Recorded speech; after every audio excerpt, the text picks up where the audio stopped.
Sabe aquela impressão de que entender como o dinheiro público é usado é coisa de especialista? Bom, na verdade, isso é um conhecimento essencial para todo cidadão. Afinal, a gente está falando do nosso dinheiro, né? Hoje, a gente vai desvendar a grande revolução da contabilidade pública aqui no Brasil. Uma jornada que saiu daquele controle simples do orçamento para uma visão total, completa da riqueza do Estado. A pergunta de US$ 1 milhão é justamente essa. Como é que a gente garante que a gestão dos recursos de todo mundo seja clara, seja eficiente e, principalmente, transparente? A resposta está num conjunto de regras bem importante, a chamada contabilidade aplicada ao setor público, ou CASP. Entenda o básico dela, é o primeiro passo para a gente poder fiscalizar e cobrar quem está no poder do jeito certo. Para organizar as ideias, esse aqui é o nosso roteiro de hoje. Primeiro, a gente vai dar uma olhada no passado, na contabilidade antiga. Depois, vamos entender a grande virada de chave, o foco no patrimônio. Na sequência, vamos ver os 3 olhares que formam a visão completa das finanças públicas. Aí a gente descobre o que garante que essa informação seja boa de verdade e, para fechar, quem tem que aplicar essas regras e, claro, quem se beneficia delas.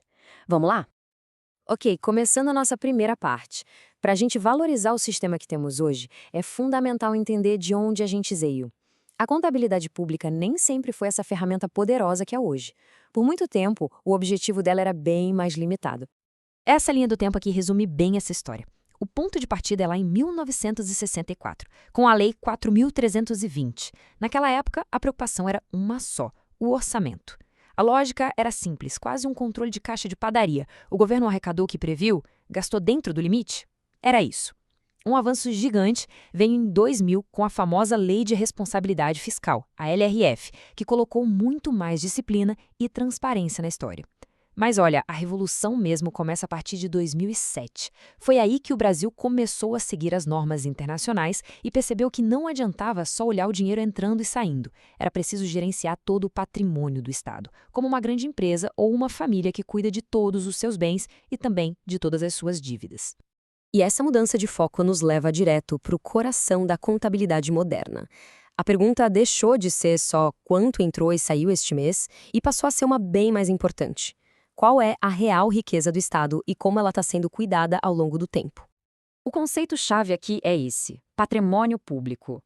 E não, a gente não está falando só do dinheiro na conta do governo. A gente está falando de tudo: dos prédios das escolas, dos computadores nos postos de saúde, das estradas, mas também das dívidas que precisam ser pagas, dos salários dos servidores, das obrigações com aposentadorias. É o retrato completo, 360 graus, da saúde financeira do setor público. E como é que essa riqueza se organiza? A lógica é a mesma de um balanço que a gente faria em casa. De um lado, você tem os ativos, tudo que o governo tem de valor. Do outro lado, os passivos, tudo aquilo que ele deve. A diferença entre os dois é a tal da situação patrimonial líquida. Pensa que é o saldo final da nação. Se os ativos crescem mais que os passivos, ótimo, a riqueza pública está aumentando. Se for o contrário, bom, aí a gente está ficando mais pobre. Simples assim. Mas, afinal, por que ter essa visão completa é tão crucial? O objetivo final de todo esse trabalho é um só: gerar informação útil. Informação que ajuda os governantes a tomar decisões melhores, que força uma prestação de contas transparente, o famoso accountability, e o mais importante de tudo, que nos dá, cidadãos, a ferramenta para exercer o controle social. Com dados claros, a nossa cobrança fica mais precisa e a democracia, com certeza, fica mais forte. Certo. Já entendemos que o foco agora é o patrimônio. Mas para ter uma análise realmente completa, sem nenhum ponto cego, a contabilidade pública olha para os mesmos dados através de 3 lentes diferentes. Cada uma delas revela uma parte importante da verdade. Esse quadro aqui organiza muito bem essas 3 visões. A primeira é a orçamentária, que continua sendo super importante. Ela verifica se o governo está gastando de acordo com a lei que foi aprovada. A segunda é a patrimonial, a grande estrela da mudança. Ela mostra como a riqueza do Estado variou usando o regime de competência. O que isso significa? Que as coisas são registradas quando acontecem e não só quando o dinheiro sai do caixa. Por exemplo, o gasto com o salário é registrado no mês que o trabalho foi feito, não só no dia do pagamento.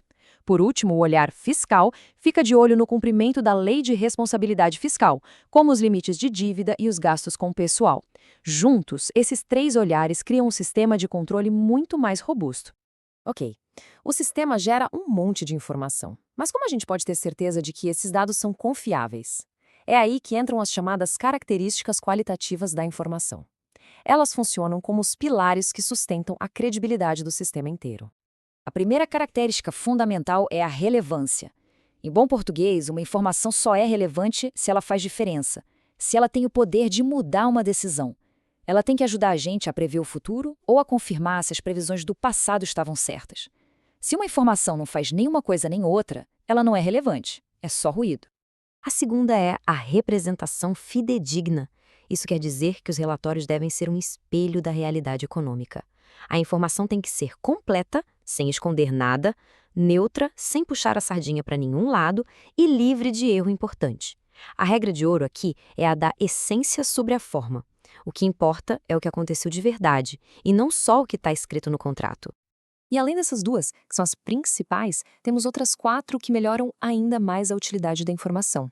Ela precisa ser compreensível para que todo mundo entenda, tempestiva, ou seja, chegar a tempo de ser útil, comparável para a gente poder analisar a evolução ao longo do tempo e verificável para que diferentes analistas, olhando os mesmos dados, cheguem a conclusões parecidas. Isso gera confiança.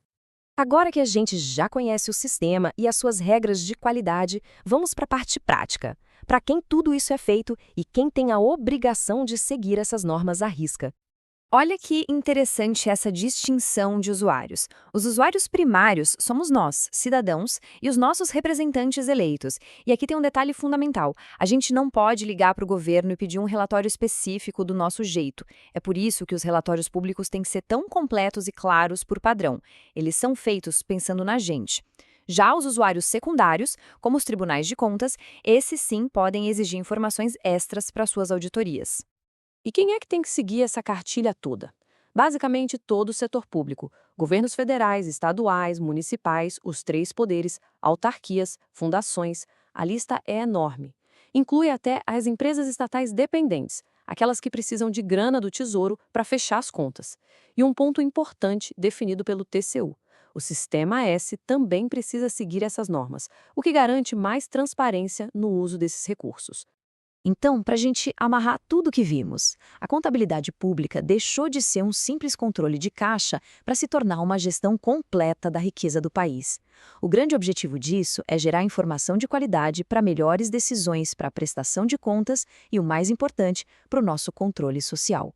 Para isso, ela usa 3 olhares que se completam: o orçamentário, o patrimonial e o fiscal. A confiança nesses dados é garantida por regras de qualidade, como a relevância e a fidedignidade. E tudo isso vale para quase todo o setor público, nos colocando cidadãos como os principais destinatários de toda essa transparência. E para fechar, fica aqui uma reflexão. Agora que a gente sabe que existem ferramentas para gerar informações financeiras muito mais claras e completas sobre o governo, a grande questão é como a gente pode transformar esse conhecimento em ação. Como podemos usar esses dados para fiscalizar melhor, participar mais das decisões e, no fim do dia, fortalecer a nossa democracia. A informação está cada vez mais disponível. O desafio agora é usar.